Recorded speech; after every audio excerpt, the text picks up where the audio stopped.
Mas tá bom, né? Vamos para a palavra de Deus. Hoje, meus queridos e amados, vamos para a palavra. Vamos para a palavra. Vamos ler então a palavra no Gênesis, capítulo 1. Gênesis 1.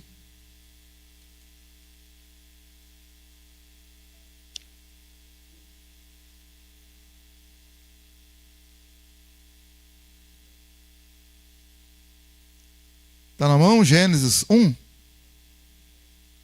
verso 26. Gênesis capítulo 1, verso 26. Olha o que está escrito. Então disse Deus: façamos o homem à nossa imagem, conforme a nossa semelhança. Domine ele sobre os peixes do mar, sobre as aves do céu, sobre os animais domésticos, sobre toda a terra e sobre todos os répteis que se arrastam sobre a terra. Assim Deus criou o homem à sua imagem. A imagem de Deus o criou, macho e fêmea os criou. Deus os abençoou e lhes disse: frutificai, multiplicai-vos, enchei a terra e sujeitai-a.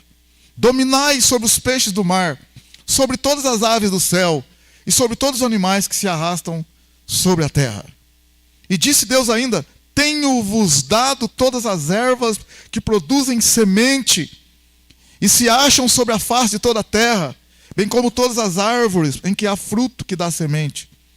Elas vos servirão de mantimento. E a todos os animais da terra, a todas as aves do céu e a todos os seres viventes que se arrastam sobre a terra, tenho dado todas as ervas verdes como mantimento. E assim foi. Viu Deus tudo o que tinha feito e que era muito bom. E houve tarde e manhã. Esse foi o sexto dia. Que o Senhor nos abençoe, que o Espírito Santo possa falar profundamente nos nossos corações, que saiamos daqui fortalecidos, crendo mais, temendo mais a Deus, amando mais o Senhor, honrando Ele cada vez mais, em nome de Jesus. Amém? Glória a Deus. Podem sentar, meus queridos e amados. Amados, aqui nós olhamos a capítulo 1 do Gênesis, a criação. A criação. O relato da criação no livro do Gênesis.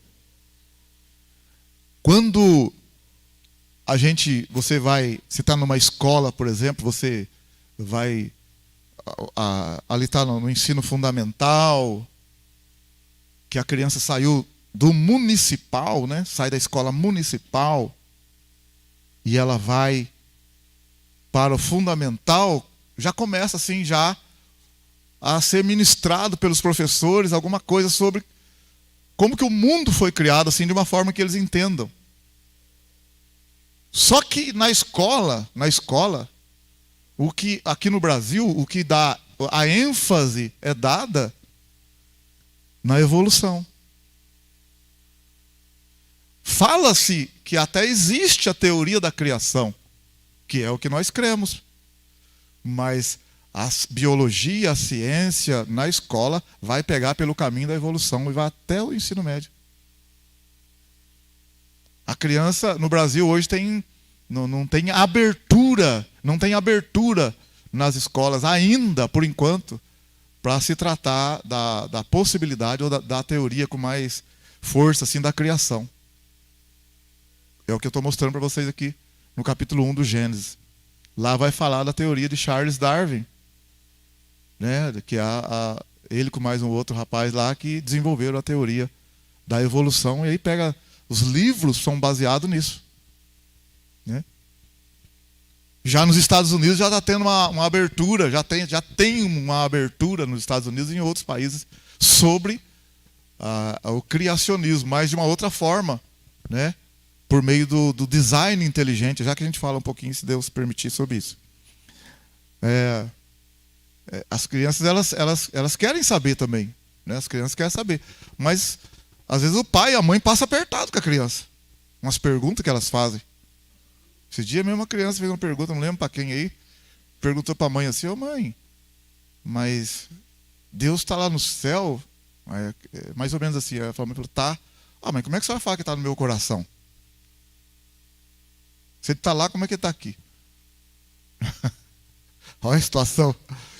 Ele tem que explicar, né? Mas como é que está comigo, está com ela também? Como é que está em toda parte? Olha as perguntas. Por que o mal existe se Deus é bom? E se Deus é poderoso? Se Deus é tão poderoso assim, por que o mal está lastrado aí? As perguntas que vêm de muita gente aí que derruba muito crente. Né? Onde estava Deus, então, quando aconteceu aquele negócio? Onde estava Deus em determinado momento? É assim que a turma fala. Eles vêm de voadora. E a Bíblia fala lá, na carta de Pedro, olha Pedro lá, em Pedro, abre comigo lá, vamos aprender a manusear a Bíblia, irmão. Igual melhor do que você manuseia o WhatsApp.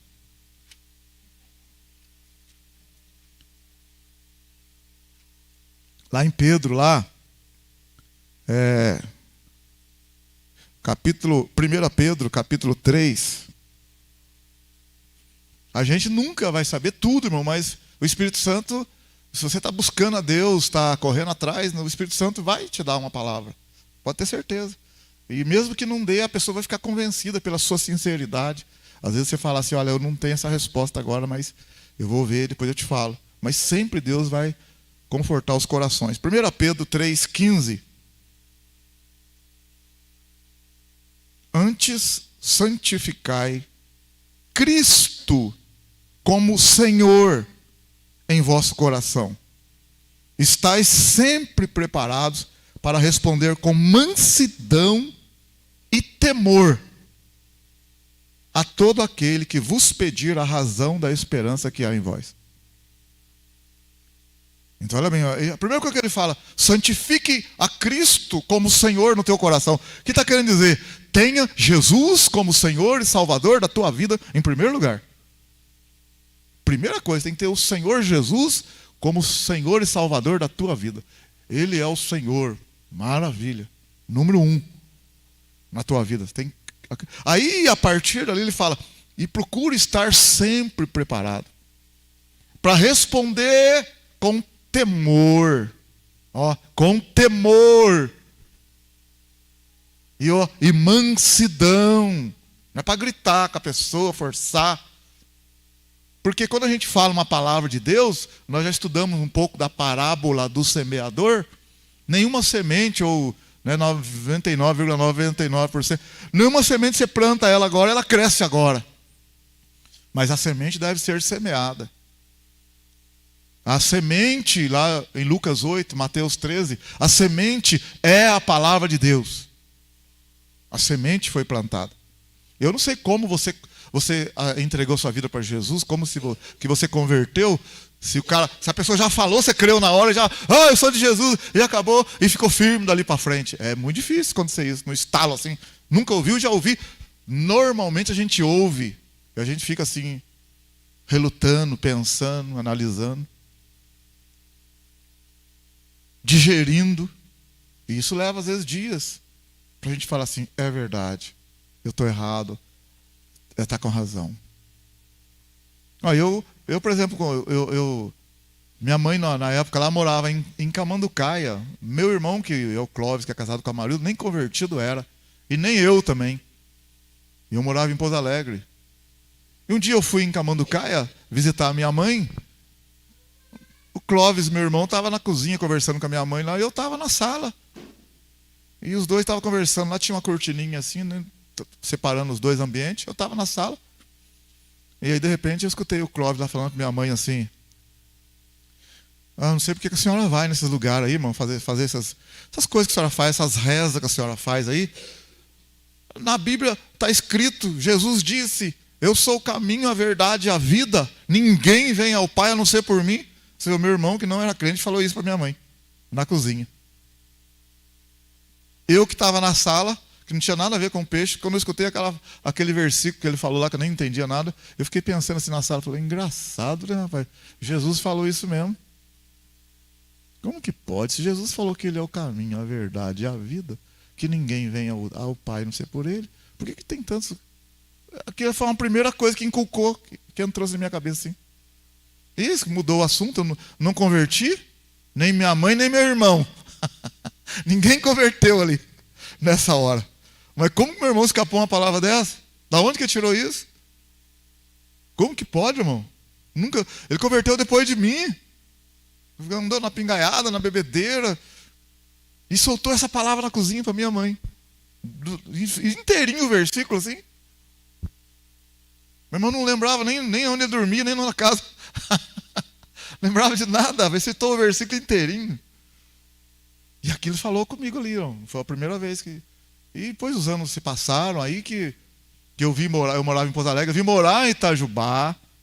Aí trabalhando na oficina, o irmão lá começou a falar. O irmão lá, Rubim, que era desviado. Estava desviado da igreja. Tomava uma cervejada com a gente nos botecos. E falava de Jesus às vezes. Mesmo tomando cerveja.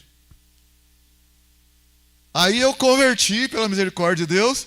Firmei, aí ele firmou também o Rubim. Na verdade ele estava falando de Jesus para mim, mas ele estava mais desviado que todo mundo. E eu converti, fiquei firme na igreja, aí ele puxei ele sem saber, né? Não entendia nada. Para mim ele estava convertido firme, eu só entendi que ele estava desviado antes e depois. Eu falei, nossa, ele era desviado, hein? Falava, você estava desviado. Ele falou, estava. Mas como é que você falou de Jesus para mim? Eu falei, não tem jeito, onde a gente anda, escapa mesmo, não tem como. Bebendo cerveja lá, às vezes falava de Jesus. O mundo vai acabar, Jesus está voltando. E o cara bebendo lá, curtindo lá o Zebétio lá na época. Quem lembra do programa do Zebétio sabe aí. É o Zebétio, bom dia. Quem lembra do Zebétio? Vamos ver quem lembra do Zebétio. Aí, tem pouca gente aqui, os crentes velhos aqui. Não lembram não da Assembleia de Deus aqui. Nem sabe o que está falando. Ou sabe? O Wilson sabe? O Wilson estava desviado também, Wilson, cuidado, hein? O Zebétio era só para quem não era crente. Sr. Geraldo, lembra o Zebétio? Lembra do programa? Já morreu também, né, Zé? Já morreu, né? Esse aí, o povo já. Mas então, para você ver, gente, o poder que tem a palavra de Deus, né? A semente é a palavra de Deus. Então, as crianças, às vezes, no fundamental, assim, quando elas entram, elas não é que não fala da criação, fala assim, ó, existe a teoria da criação, existe a teoria da evolução. Pronto, acabou. No livro lá está desse jeito. Teoria da criação, teoria da evolução. Fala uma coisinha aqui e depois vai de evolucionismo até o final. Não tem mais de criação, não. Agora eu estou falando de que, puxando sardinha para o meu lado. Eu estou na escola lá, do aula de ensino religioso, comigo é teoria está invertido, comigo é invertido. Eu falo da evolução, só esse pedacinho, e criação eu vou até o fim. Eu rompo, vou rasgando tudo. Ué, senão não tem jeito, é. Mas é porque está no programa do MEC, né? O MEC está no programa do Brasil, é isso. Não foi liberado ainda para você falar na cabeça da criança lá que existe a teoria do criacionismo baseado na Bíblia. A gente só dá uma introdução. Então, quando a gente olha, por exemplo, aqui na Bíblia Sagrada, você vai ver que Moisés, que escreveu o livro do Gênesis, que eu já falei para você, mas é importante você marcar isso.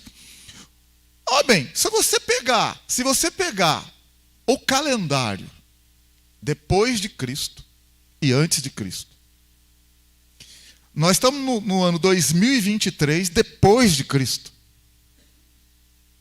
Existe a história antes de Cristo. Só que o nosso calendário, eu já falei, mas vamos falar de novo para vocês guardar, porque tem a turma não guarda. O nosso calendário começou a ser elaborado a partir do século VI, ano 526, depois de Cristo. Mas como assim ano 526 depois de Cristo? O senhor está falando o calendário depois de... Não, é que no ano 526, nosso calendário, 520, 526, 530, no nosso calendário depois de Cristo, na época não era calendário depois de Cristo, era ano 1200 e não sei o quê, do calendário romano. Quando Jesus nasceu, não tinha calendário igual o nosso tem hoje. Jesus nasceu Tá, não vou explicar aqui, tem um erro no calendário de 4 a 7 anos. Depois eu explico para vocês, daqui a pouco eu explico também, se eu não esquecer, porque aí depois de 40 anos a gente esquece algumas coisas. Mas quando Jesus nasceu no ano 753. A.U.C. Em latim, ano 753, ano urbis conditae. Significa o quê? Jesus nasceu no ano 753 da fundação da cidade. Que cidade? Cidade de Roma. Quando Jesus nasceu, fazia 753 anos que a cidade de Roma havia sido fundada. Então Jesus nasceu debaixo de um calendário romano. Não o nosso calendário que nem existia. Jesus viveu, os discípulos viveram, os primeiros ali viveram debaixo do calendário romano. É claro que tinha o calendário grego, o egípcio, o chinês. Eu estou dizendo o calendário judaico, mas o calendário de onde surgiu o nosso, de onde Jesus viveu ali, mais forte por causa do domínio do Império Romano, é o calendário romano. Então não tinha o nosso calendário. Não existia o nosso calendário hoje. Depois de Cristo, antes de Cristo, não tinha. Jesus está nascendo, como é que a turma nem conhece ele ainda? Como é que vai ter o calendário depois de Cristo, antes de Cristo? Não tem calendário. Tem o calendário romano. Consegue entender o que eu estou falando, sim ou não? Posso continuar? Dá para entender isso? Olha, ele nasceu. Jesus nasceu quando? Antes de Cristo ou depois de Cristo? Que depois de Cristo, antes de Cristo, irmão? Não tem. Não existe isso. Não existe. É o calendário romano. Ano 753 da fundação da cidade. Aí Jesus vai. Com 30 anos começa o ministério. E vem os discípulos. Quando a gente fala assim que o último apóstolo que morreu foi o apóstolo João. A gente fala assim, morreu no ano 90, no ano 100 depois de Cristo. A gente fala, mas não é que ali na hora ele morreu. Que ano que está morrendo João? Está morrendo no ano 90 depois de Cristo. Não existia o nosso calendário. Você tem que fazer a conta. Do 753 com mais 100, então ele morreu provavelmente no ano 853 da fundação da cidade. Entendeu o que eu estou falando, sim ou não? E assim vai. Depois de João, quem veio? Veio um dos discípulos fortes de João, foi Policarpo. Depois veio Papias. Aí vem os pais da igreja, Justiniano. Então, toda aquela história a gente fala, Constantino. Constantino viveu no século IV. Foi Constantino que fez a união do Império Romano com o cristianismo no século IV depois de Cristo. Mas tudo bem, mas no século IV depois de Cristo, quando Constantino estava vivo, não tinha o nosso calendário, era o calendário romano. Tem que fazer as contas. Desde o nascimento de Cristo, com mais 300 anos. Então, provavelmente no ano 1053, 1063, Constantino, no ano 1063, da fundação da cidade de Roma. Entendeu? A história vai indo assim. Quando chegar no século V, século VI, no século V, por exemplo, viveu o Agostinho, o Santo Agostinho que a gente fala, viveu no século IV, século V depois de Cristo. Mas não, ele viveu no calendário romano. Quando chega no século VI, que para nós, século VI, a pergunta vai para vocês aí. Século VI começa em que ano e termina em que ano? Vai, a pergunta está lançada para a plateia. Lancei a pergunta para vocês. Século VI começa quando e termina quando? Século VI depois de Cristo. Começa quando e termina quando? Vai, põe para funcionar aí.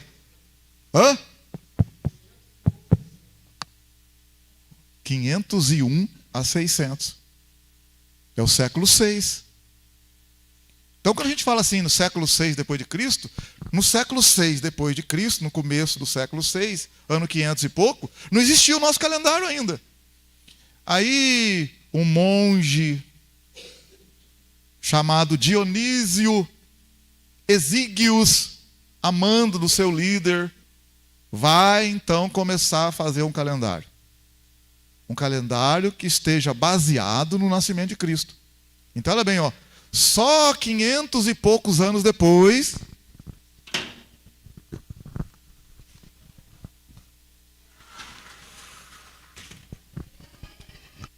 só 500 e poucos anos depois realmente depois do nascimento de Cristo, é que vai começar a elaborar um calendário que seja baseado no nascimento de Cristo.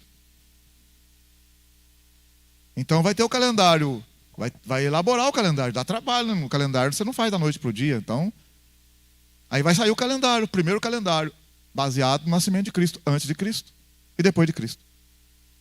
Tudo bem? E esse calendário, ele também vai ser ajustado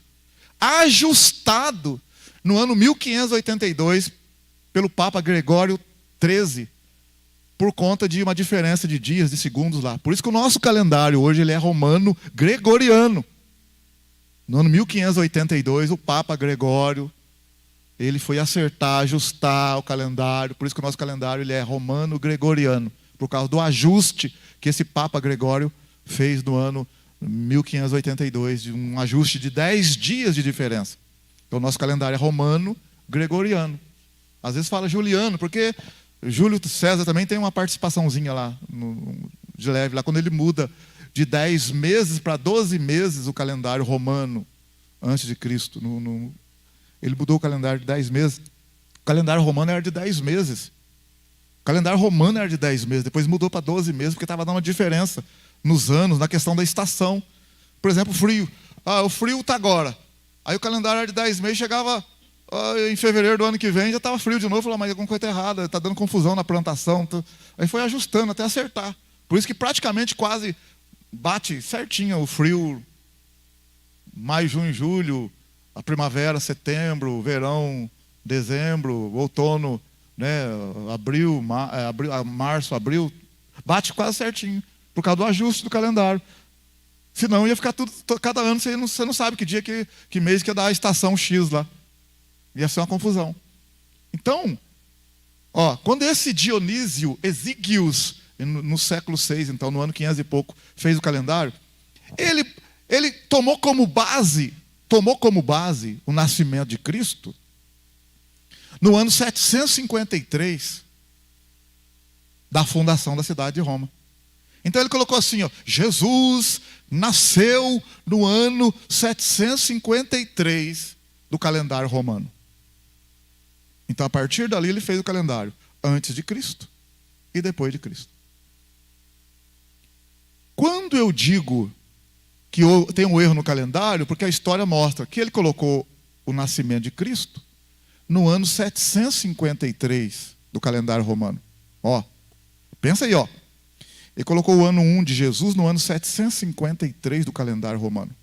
Depois historiadores foram pesquisar e descobriram que Herodes tinha morrido no ano 749. Eles falaram, mas como que Jesus nasceu no ano 753 se Herodes já estava morto? E na Bíblia a história mostra que quando Jesus nasceu, Herodes estava vivo. Está entendendo o que eu estou falando? Então Jesus não nasceu depois da morte de Herodes, ele nasceu antes. Se Herodes nasceu no ano 749, Jesus nasceu antes do ano 749. Senão não faz sentido. Você lembra, inclusive, que Jesus nasceu, Herodes queria matar Jesus, e por meio de um sonho, José levou Jesus para o Egito. E só voltou de novo para a terra, Jesus só voltou de novo para Nazaré, para a terra lá. Qual foi a razão? Número 1, qual foi a razão?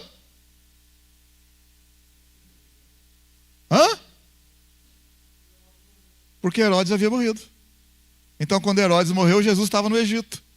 Porque José levou Jesus para o Egito para Herodes não matar Jesus. Então, Jesus não nasceu depois da morte de Herodes, nasceu antes. Por isso que tem um erro no calendário. Que a gente não sabe se é 4 ou 7 anos. Porque, quer queira ou não, Jesus nasceu e conforme o relato dos magos, Herodes calculou que as crianças que deveriam ser mortas para poder ele achar que ia matar Jesus, deveria estar em torno de 2 anos, mais ou menos. Aí Jesus foi levado para o Egito, não fala exatamente quanto tempo ele ficou lá. E então Herodes morreu. Será que Jesus nasceu no ano 749 ou antes? Mais um tanto antes. É claro que é um pouquinho antes. Então a gente chuta aí de 4 a 7 anos de erro no calendário. Conseguiram entender isso, sim ou não? Estão entendendo? É importante você saber isso. Aí vem o calendário nosso, né? Então aí vence o calendário que foi ajustado por Gregório, ano 1582, depois de Cristo, 2023. Então, na verdade, a gente deveria estar no 2030 por aí. Estamos mais perto de Jesus do que antes, viu, gente? Fica aí. Jesus vai voltar em 2030, já era para ter voltado, então, tá? Fica esperto aí que, né? Negócio de pôr data aí também não tá. Bom, vamos lá. A teoria da criação foi dada para Moisés. Quando que Moisés viveu? Pensa aí comigo. Quando Moisés viveu? Qual ano antes de Cristo? Quantos anos antes de Cristo Moisés viveu? É uma escola bíblica, nós somos um culto de escola bíblica, nós vamos aprender. Quantos anos mais ou menos antes de Cristo Moisés viveu a vida dele? Mais ou menos 1500, 1450, 1500 anos antes de Cristo. Mas quantos anos Adão, no calendário nosso, e tem uma diferença no calendário judaico de uns 300 anos mais ou menos, 250, 300 anos o nosso, com o calendário judaico. Mas quantos anos provavelmente Adão viveu antes de Cristo? A época de Adão, em que época foi? Qual ano foi antes de Cristo? Em que ano? No nosso calendário, a gente conta a história, ou Adão já adulto, aí tem um ponto de interrogação também ali. Ano 4004 antes de Cristo. Ó, a história de Adão, você pegar Bíblias aí, Bíblias que a apologética, Bíblia de estudo e tal, você vai pegar, tá? Deixa eu ver se na minha sempre tem, tá? Mas o livro do Gênesis ele é o livro do Gênesis, questão de data, é ponto de interrogação mesmo. É um ponto de interrogação. Ele vai mostrar. Na verdade, a gente sabe como que você descobre como que é feito o cálculo das datas? Uma das maneiras de você fazer é você pegar a idade de Adão. Por exemplo, Adão viveu 930 anos. Mas assim, está lá. Quando Adão tinha 130 anos, gerou a um filho chamado Sete. E Sete viveu 800. Aí vai contando, vai fazendo a conta. Quanto aquele filho viveu mais do que Adão? Vai somando a diferença. Depois aquele filho teve outro filho que viveu um pouco mais do que ele. Vai fazendo as contas. 930 com mais um tanto daquele filho, com mais um tanto do outro. Por isso que ela fica assim. Porque Adão morre, aí mais o outro filho viveu mais um pouco. Aí soma a idade de Adão com a idade que o outro viveu depois de Adão. Aí aquele também teve um filho que viveu um pouco mais do que ele. Aí vai contando os pedaços aqui, ó. 930 mais os pedaços. Entendeu aí que eu falei, sim ou não? Eu tenho que fazer propaganda da escola nossa, tem que ir para a escola. Mas tudo bem. Né? A escola você só de ouvir também mostrar. Ó. Bom, aí você faz a conta. O dilúvio veio no ano aproximado de 2356 a.C. Então, se você fizer a conta assim, ó, ano 4004, que o ano tem que cair, ó, 4004, Adão, vivendo aqui, Adão. O tempo passou, aí ano 2356, mais ou menos, veio o dilúvio. Aí o tempo está passando, ano 1000 depois de Cristo, a história do rei Davi. Ano 600 antes de Cristo, né? Antes de Cristo, a história de Daniel. Aí vem vindo ano 1, nascimento de Cristo. Depois ano 1000 depois de Cristo, ano 2023. Então vou voltar de novo, ano 1000 depois de Cristo, ano 500 depois de Cristo, ano 1 depois de Cristo, ano 600 antes de Cristo, a história de Daniel, ano 1000 antes de Cristo, a história de Davi, ano 1500 antes de Cristo, a história de Moisés. Ó, ano 1500 antes de Cristo, a história de Moisés. Aí eu vou lá na história de Adão, ano 4004.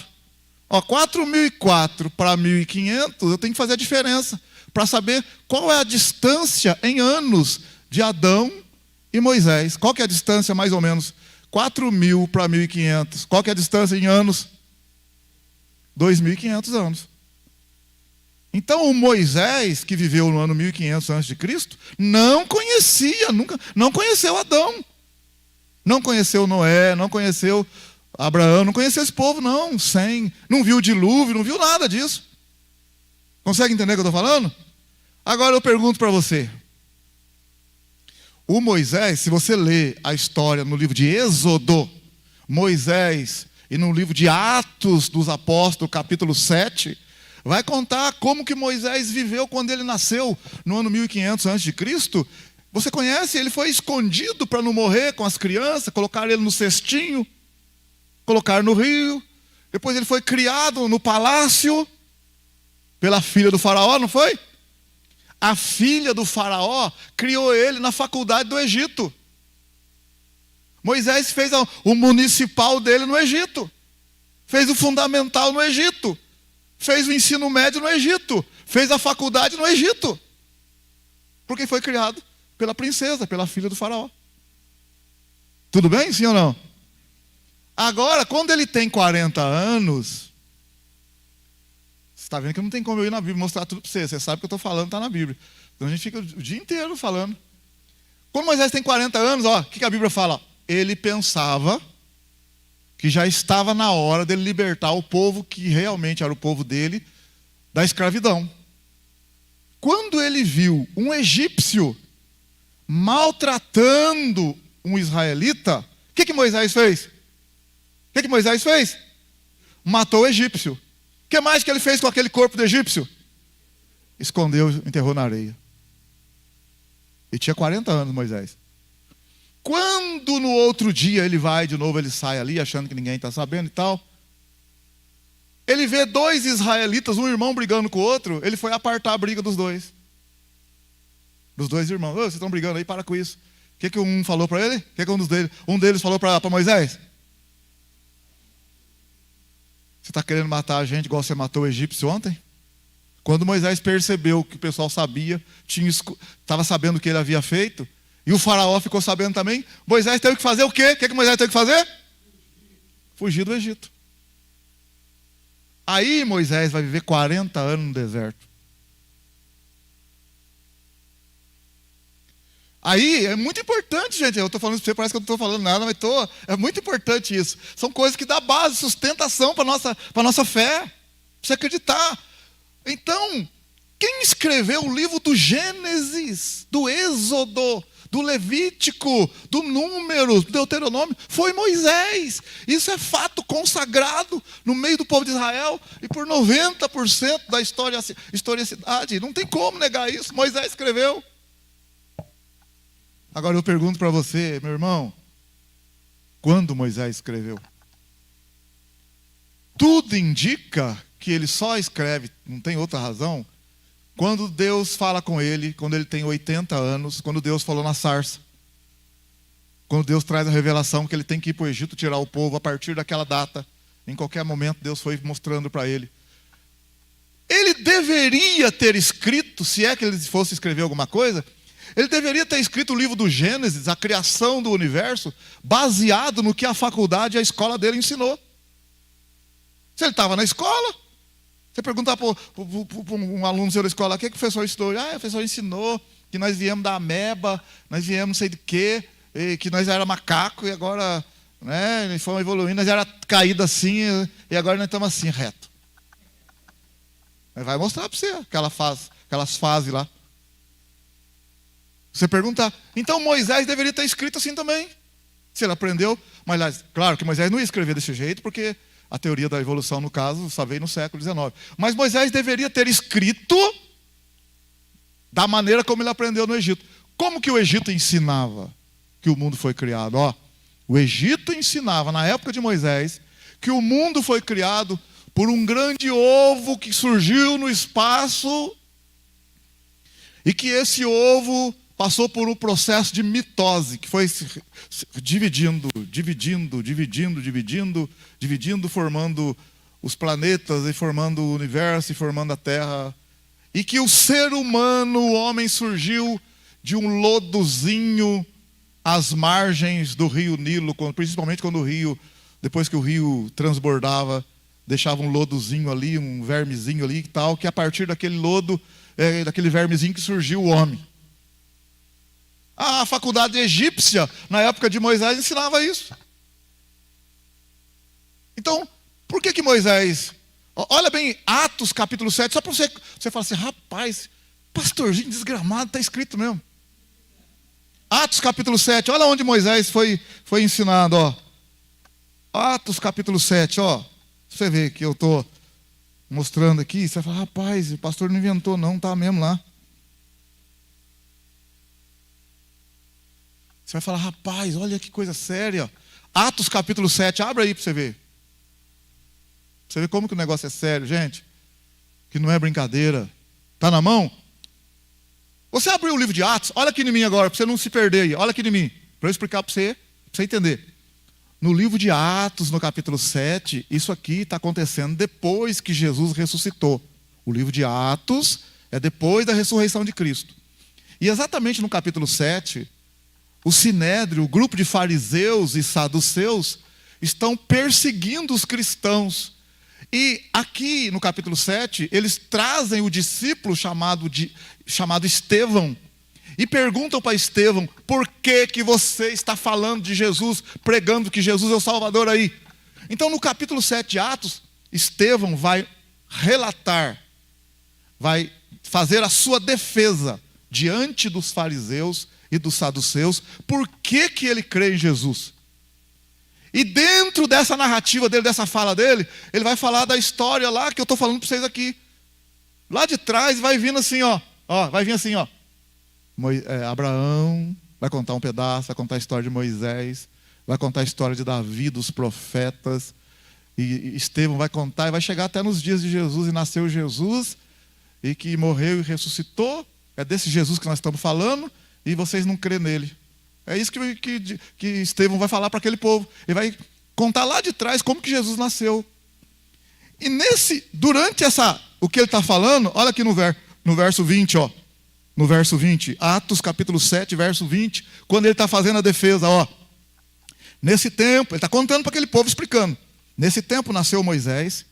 Ele era muito formoso, foi criado por 3 meses na casa de seu pai. Ao ser abandonado, tomou a filha de Faraó e o criou como seu filho. 22, Moisés foi educado em toda a ciência dos egípcios e se tornou poderoso em palavras e em obras. Olha aqui, irmão. Moisés foi criado na cultura egípcia. Olha agora. Verso 23, quando completou a idade de 40 anos, Moisés decidiu ir visitar seus irmãos, os filhos de Israel. Quer dizer, ele viveu todo esse tempo no palácio.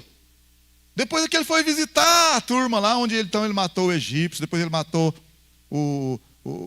ele teve que fugir lá, porque o faraó... Mas 40 anos ele viveu ali no palácio, sendo cuidado pela filha do faraó, pela princesa, na cultura egípcia.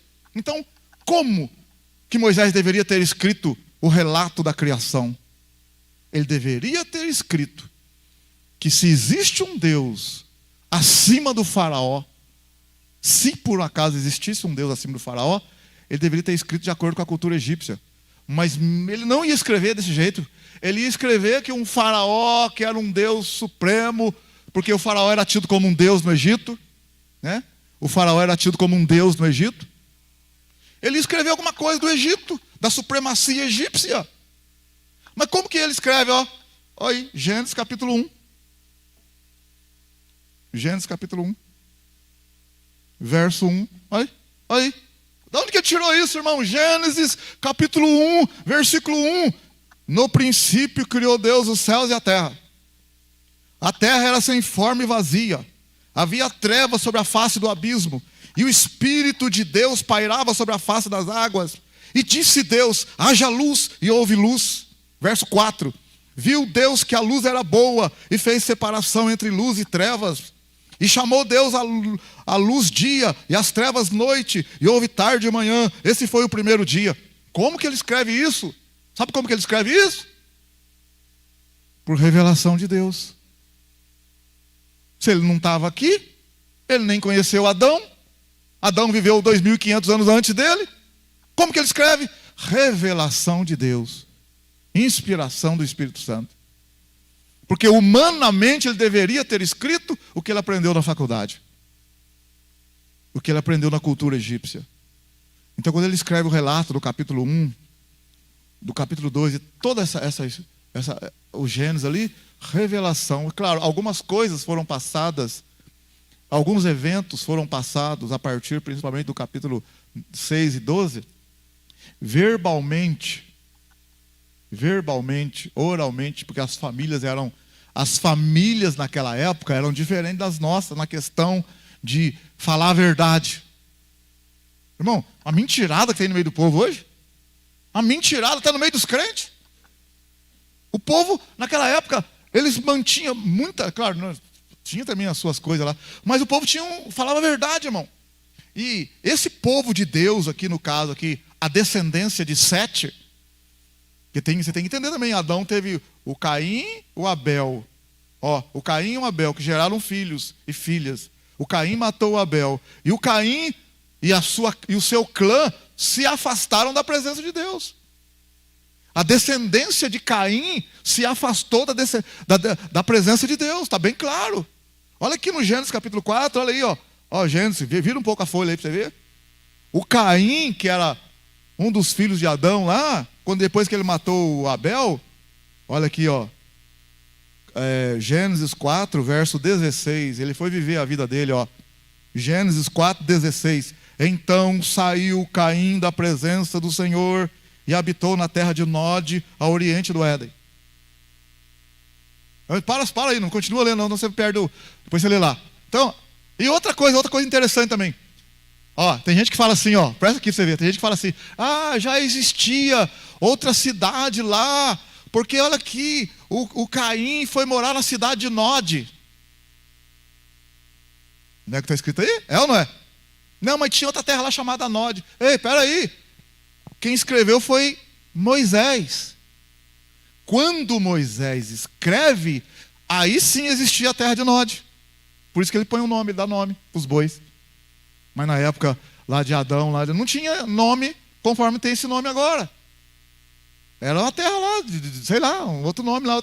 Então ele vai falar também ali dos rios Pison, Rio Tigre, Rio Eufrates. Ele vai falar porque o nome foi dado depois. Os nomes foram, talvez um ou outro nome passou, mas os nomes de terra, Assíria, que ele fala, Nínive, isso tudo é depois. Não tem como ali na época de Adão, tudo tá, lá é Nínive, lá é Damasco, lá é Babilônia. Não existe isso vai surgir depois. Mas quando Moisés está escrevendo no ano 1500 antes de Cristo, 2500 depois de Adão, já tem praticamente formado já muitas nações, o princípio de muitas nações. Porque entre Adão, atenção aqui, Adão, que está no ano 4004 antes de Cristo, e Moisés, nós temos Moisés 1500 antes de Cristo, Adão 4000. Então tem 2500 de diferença entre Adão e Moisés. A Torre de Babel está Adão, Moisés. A Torre de Babel está aqui. A Torre de Babel está mais perto de Adão do que perto de... Aliás, está praticamente dividido aqui, vamos dizer assim. A Torre de Babel é antes de Abraão. É na Torre de Babel que os grupos saem com línguas diferentes umas das outras, e a partir da Torre de Babel é que vai dar o ponto inicial das nações. A linguística hoje, irmão, não consegue explicar 100% como que formou as línguas no mundo inteiro. Não tem explicação assim, comprovada. São teorias. Como é que formou o inglês, o francês? É claro, você pegar nosso... mas o português eu sei, o brasileiro, nós viemos de Portugal. Tá bom, Portugal veio da onde? Portugal veio dos indo-europeus, tá? E o indo-europeu veio da onde? Claro que você pegar nós, você acha que nós viemos de Portugal? De Portugal veio de Espanha, veio de Indo lá. E você voltar, chega no momento que você fala, e agora? Da onde que veio esse grupo aqui? Esse grupo aqui, lá na época lá do Império Romano lá. Aqueles bárbaros que invadiram Roma. Aquele grupo lá. Bom, então, 4004 antes de Cristo. Aí passa o dilúvio. Passa o dilúvio, depois do dilúvio é que vem, anos depois do dilúvio, vem a Torre de Babel. Aí aquele grupo da Torre de Babel se esparrama pelas terras, pelo mundo afora. Depois Deus chama Abraão. Por que Deus chama Abraão? Porque ninguém quer saber de Deus não, virar as costas para Deus. E as nações que começaram a se formar antes de Abraão, viraram as costas para Deus. Deus então, por meio de Abraão, vai formar uma nação que vai ser o povo dele. E ele vai ser o Deus desse povo, que é a nação de Israel. Aí Moisés depois vai vir lá na frente.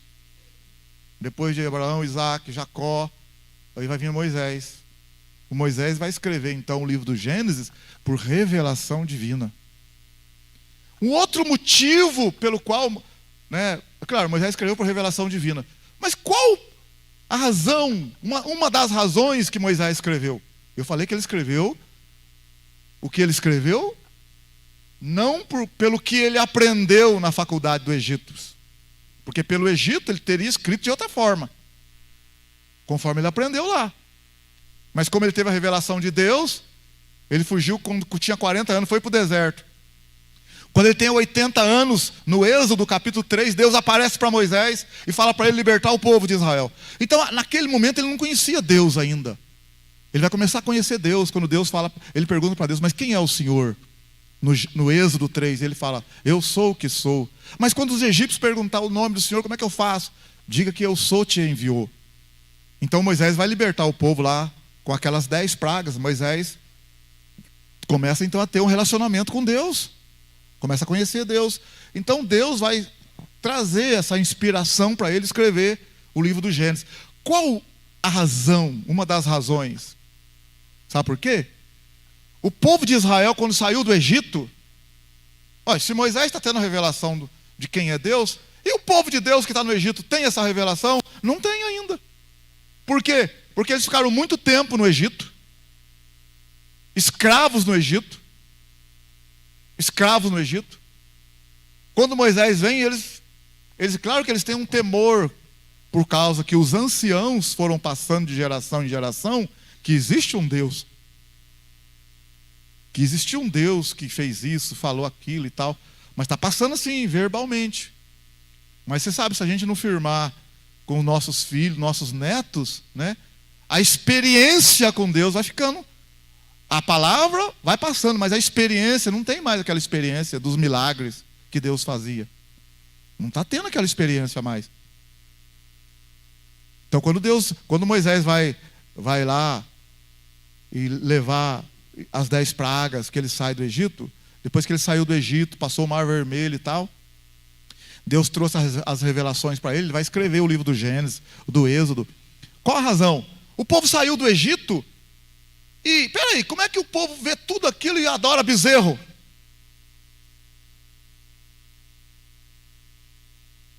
Moisés subiu no monte, 40 dias no monte, e quando Deus falou para ele, desce, porque o povo já extraviou, já está adorando. Por que eles estão adorando? Porque eles não têm uma revelação de quem é esse Deus Todo-Poderoso ainda. Então, aí Deus, por meio de Moisés, vai mostrar que o que eles estão adorando,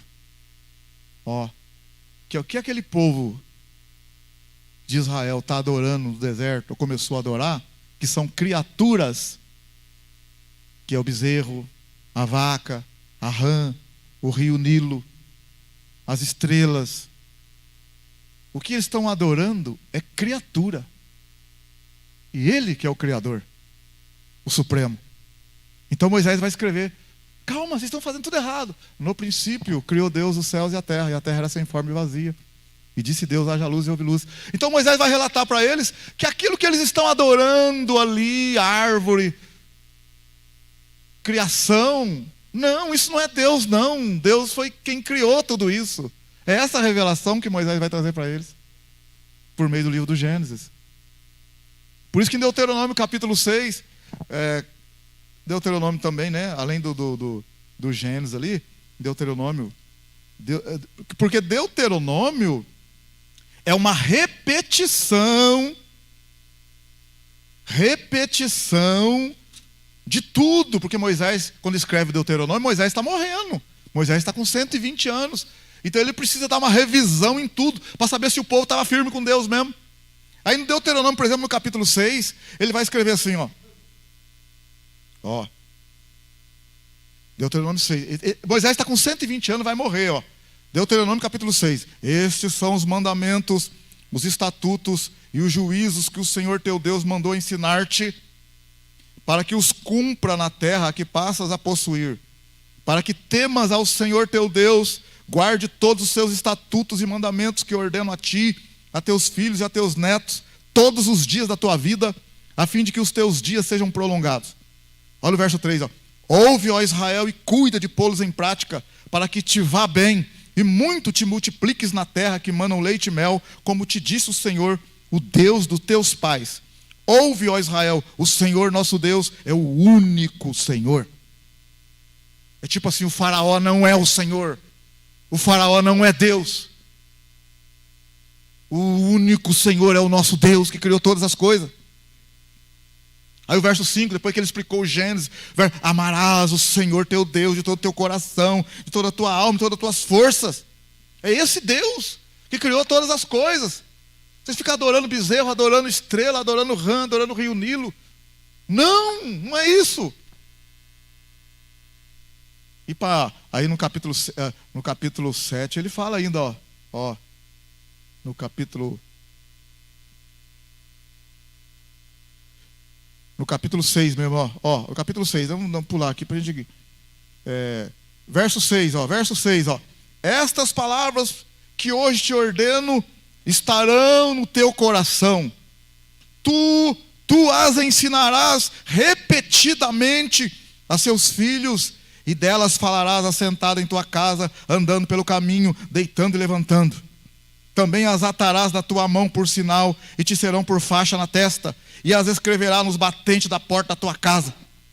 Rapaz, o negócio é tão complicado, o pecado que entrou no mundo, e o afastamento que o pecado faz a gente ter com relação a Deus, e as doutrinas e os ensinamentos, que Deus falou para eles: você vai ensinar os teus filhos. Olha o verso 7 de novo, olha o verso 7. Deuteronômio 6, 7, ó. Tu as ensinarás de vez em quando der. É isso que está escrito aí? Deuteronômio 6, 7. Você vai ensinar os teus filhos quando der tempo, quando você não estiver cansado. É isso que está escrito aí? O que está escrito? Tu as ensinarás. Que jeito, gente? Olha que tem Deuteronômio 6, 7. Que jeito está na sua Bíblia? Tu as ensinarás repetidamente a teus filhos. Vocês estão lendo aí comigo aí ou não? Eu estou lendo sozinho, vocês estão fora. Estão comigo aí? Parece que eu estou sozinho, então não, né?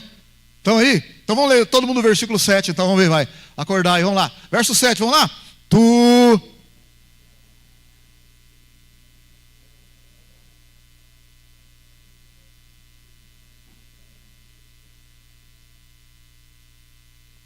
Olha, irmão.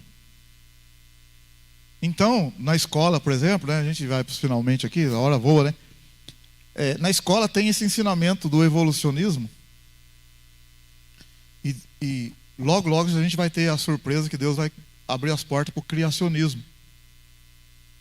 Mas já está surgindo aí, nos Estados Unidos e no Brasil, também já está pegando aí o design inteligente. Levanta a mão quem sabe o que é o design inteligente. O que é o design inteligente? Lá atrás levantou a mão um. O que é o design inteligente? Irmão, nós temos que bater. E eu na escola comecei a falar também. Porque você não pode falar direto do criacionismo do design inteligente. Você pode.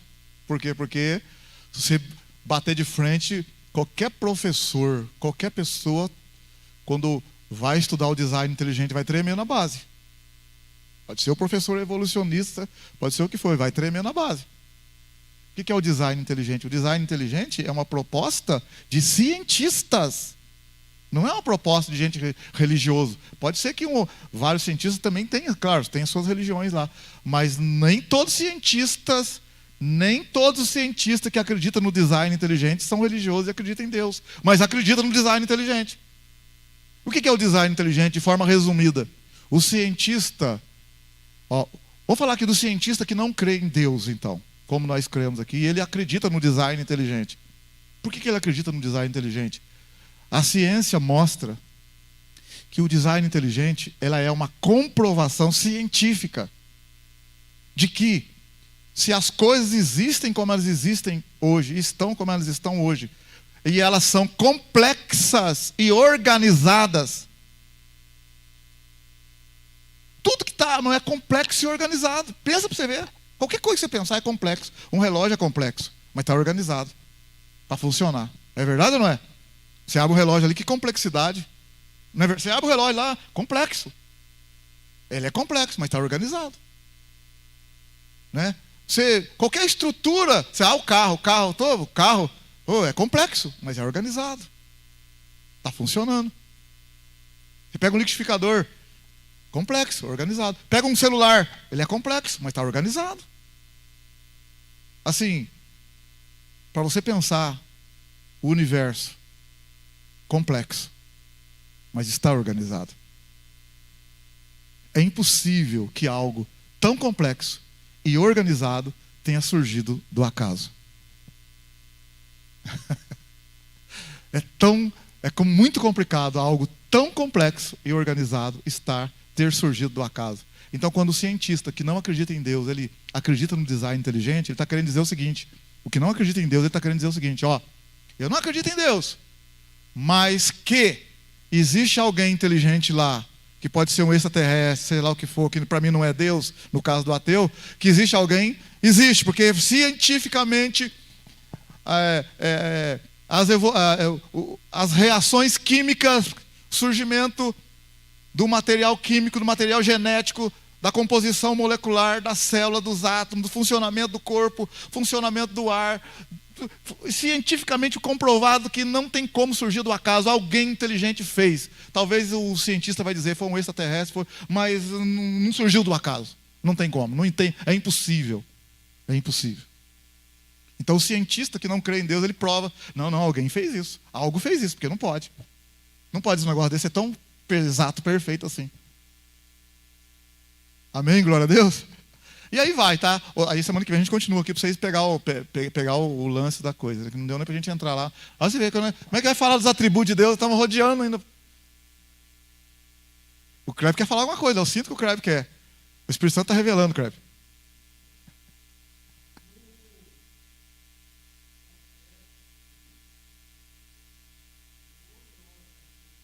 11 horas?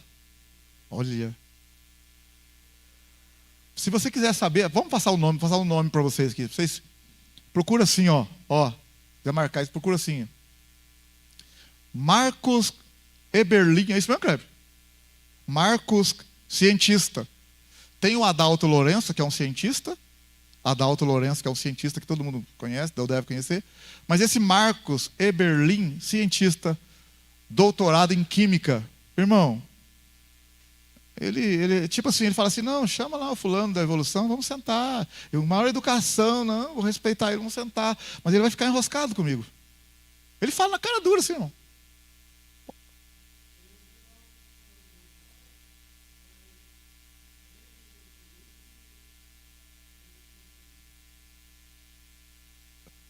Entendeu? Os evolucionistas falam e o cientista que acredita no design inteligente mostra, e ainda fala assim, então não vamos falar em Deus não, mas como que pode processos tão complicados formar uma coisa assim tão complexa assim e não formar outra? Por exemplo, assim, vou dar um exemplo aqui, por exemplo, no Big Bang. Há quem acredita no Big Bang, que é outra teoria. O Big Bang fala que surgiu lá de um pontinho, houve uma explosão, uma expansão. Se você vai estudar lá, aquela nuvem gasosa que surgiu a partir do Big Bang, aquela nuvem gasosa, quer dizer, composta de gases, se é que podemos acreditar assim, como que aquela nuvem gasosa formou as estrelas? A explicação é essa. A explicação deles lá do Big Bang é essa aqui, ó. Aquela nuvem gasosa se condensou e formou as estrelas. Aí ele fala assim, tá, mas quem fez esse condensamento? E quem fez essa formação das estrelas prontas do jeito que elas estão hoje? Porque elas levam o processo de formar uma estrela, segundo a evolução, leva bilhões de anos. E o próprio Big Bang diz que o Big Bang surgiu há 13,8 bilhões de anos atrás.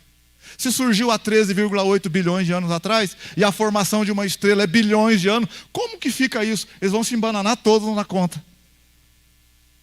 Como que pode condensar, formar as estrelas? E depois, as estrelas explodiram. Algumas estrelas explodiram e formaram, então, como é que chama? O buraco negro. O buraco negro é o que dá equilíbrio no universo. E depois foi formando, então, os planetas. Como que surgiu a Terra, se o elemento forte que tem na Terra, que faz com que nós possamos viver, é o oxigênio. É o que a gente respira, o oxigênio.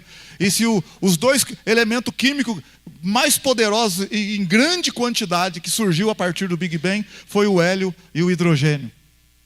A partir do Big Bang, os dois componentes químicos que surgiu poderoso ali foi o hélio e o hidrogênio. Como que a Terra ela tem a maior parte formada com oxigênio? De onde surgiu o oxigênio e o ser humano vivendo aqui? É complicado, irmão.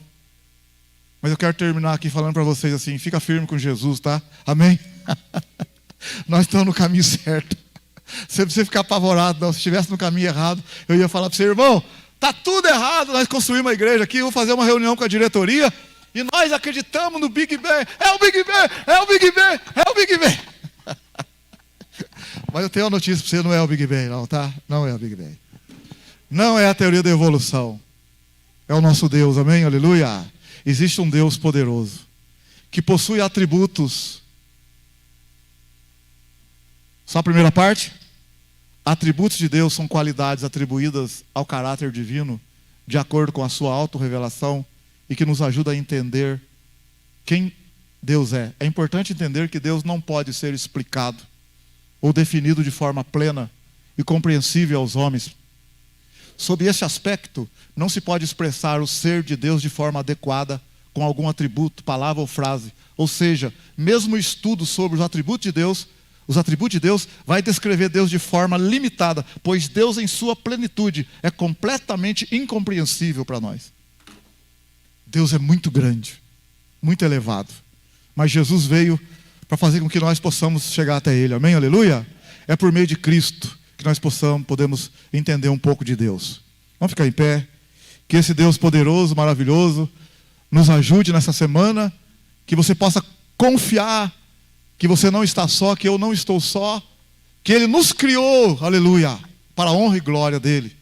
Mesmo que nós não entendamos, há um Deus todo-poderoso que nos guarda, que nos protege, que nos abençoa. Que não desistiu de nós, inclusive nos amou de tal maneira que enviou seu Filho Jesus por nós. Senhor, nós entregamos nas Tuas mãos. Bendito seja o Teu nome. Toda honra e glória a Ti, Senhor. Perdoa nós, nossa limitação, nossa fraqueza, nossa incredulidade muitas das vezes. Perdoa. E ajuda, Senhor, a continuarmos firmes nos Teus caminhos, confiando em Ti, crendo em Ti, Senhor. Mesmo não entendendo muita coisa, mas confiando em Ti. Ajuda, Senhor. O irmão e a irmã que está passando as suas lutas, suas tristezas, minha irmã que está no limite, passado do limite já. Ajuda, Senhor. Se você quiser que o pastor ore por você e a igreja ore por você, vem aqui na frente. Vou pôr a mão na sua